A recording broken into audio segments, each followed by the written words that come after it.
Terima kasih sudah mampir ke channel Rumah Cerita. Jangan lupa like, komen, subscribe, dan share konten ini biar kita makin semangat bikin kontennya.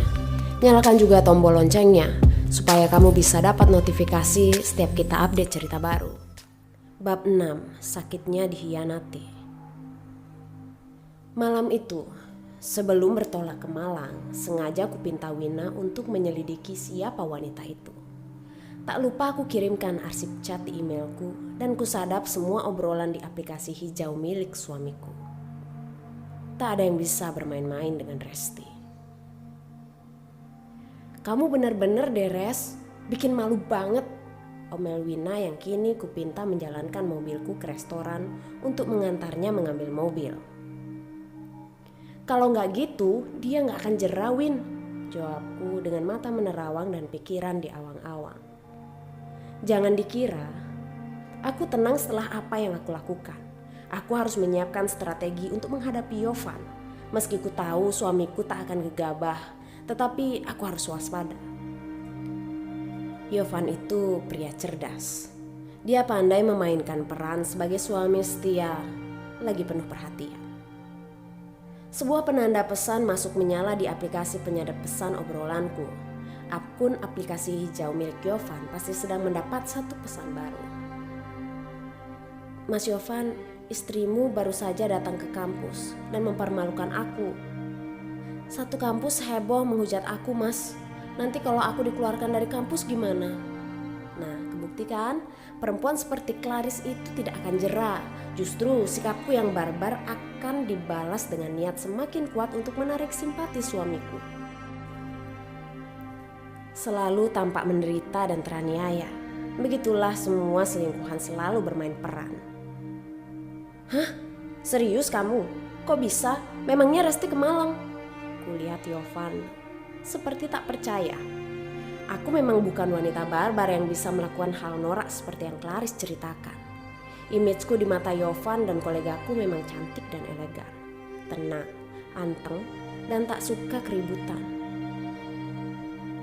Kamu gimana loh? Menyembunyikan pesanku dari istrimu aja kamu gak sanggup? Aku gak mau lagi begini, Mas. Kamu kan janji kamu mau menjaga dan melindungi aku. Kamu tenang dulu. Aku urus semuanya. Resti bukan wanita yang barbar seperti itu kok. Asal kita melas-melas di depannya, nanti juga dia iba. Wah, ngajak ribut nih Yovan. Mentang-mentang aku selama ini sabar dan tenang.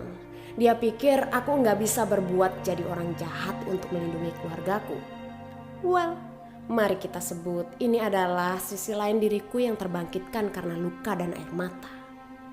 Aku juga bisa ngamuk kalau gembel yang kupungut bisa berubah gak tahu diri begini. Aku segera mengirim pesan pada Tante Mirna, adik papaku, yang rumahnya di daerah Sidoarjo. Aku ingin menggunakannya sebagai alibi. Tante, bisa minta tolong nanti kalau Yovan telepon, bilang kalau aku ada di rumah Tante ya. Jangan banyak tanya dulu, ikuti skenario yang Resti bikin ya Tante. Ku kirim pesan itu, disertai rentetan pesan panjang apa saja yang harus Tante Mirna lakukan saat Yovan menghubunginya. Semua sudah kupikirkan sesaat sebelum aku berangkat ke Malang pagi ini. Ada apa? Kalau gembel itu berani macam-macam, tenang saja. Balasan Tante Mirna begitu menohok. Ya, adik papaku itu memang termasuk yang ikut menentang pernikahanku dengan Yovan dulu. Tetapi keluargaku bukan keluarga kolot pemaksa. Mereka menyerahkan keputusan sepenuhnya padaku dan mendukung apapun jalan hidup yang kutempuh. Nanti setelah sampai di rumah Tante akan aku ceritakan. Untuk sementara ikuti permainanku dulu ya Tan. Tante Mirna tak menjawab panjang lebar. Hanya sebuah emotikon senyum dikirim padaku.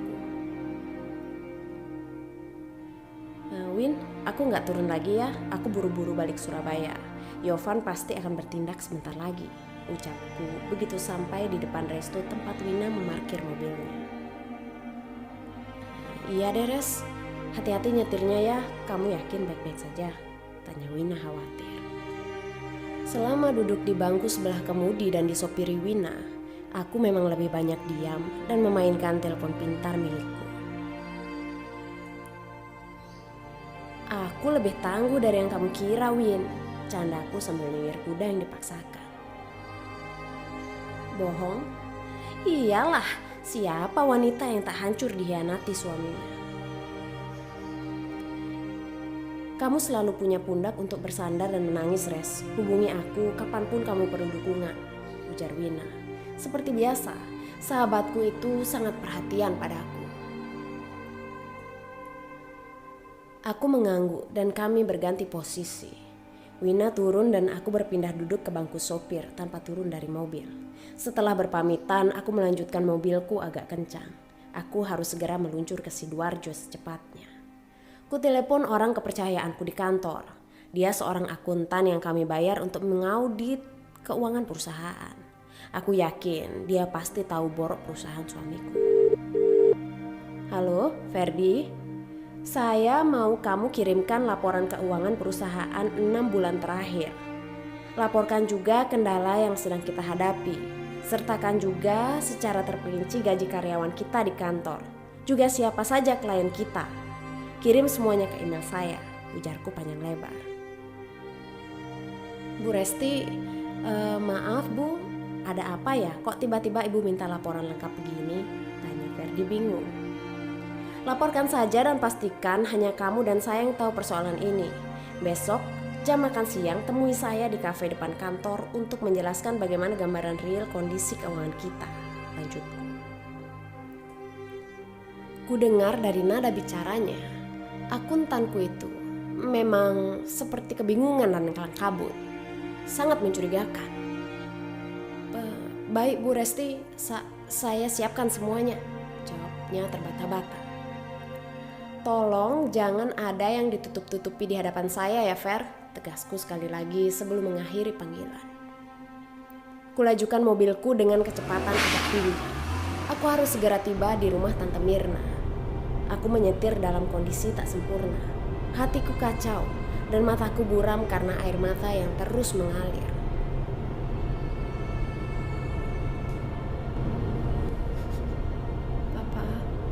Maafkan Resti yang enggak nurut nasihat Papa dulu.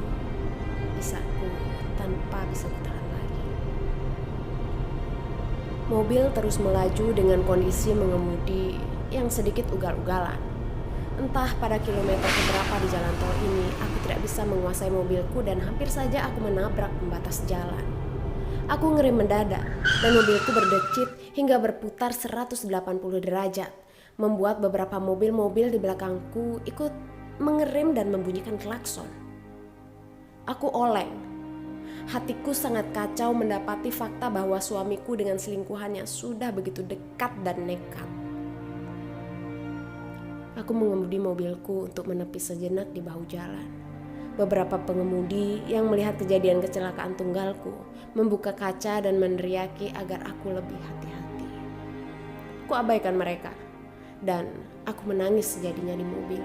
Aku lepaskan semua beban yang menyesakkan dadaku, membuatku sulit bernafas, dihimpit rasa kesal dan emosi yang membuncah. Aku ini memang hanya wanita biasa. Meski tingkahku garang, mendatangi selingkuhan suamiku, tapi tak ayal rasa duka dan langsa menyeruak dan menghajar mentalku membabi buta. Wanita mana yang bisa baik-baik saja saat rumah tangganya diguncang isu perselingkuhan? Kulihat lagi penanda penyadap pesan dari telepon pintar Yovan menunjukkan semua pesan masuk. Mas, aku takut. Ibu kos mengusirku dari kos-kosan. Aku harus kemana? Kamu nginep di hotel aja dulu sementara. Selanjutnya kamu cari apartemen dan homestay yang disewakan. Pakai uang dulu, nanti mas ganti. Aku menjerit histeris melihat bagaimana segitunya Yovan melindungi selingkuhannya itu. Mempermalukan wanita itu di depan umum rupanya tidak membuatnya jerah. Clarice jelas-jelas bukan gadis lugu yang baru mengenal hubungan terlarang dengan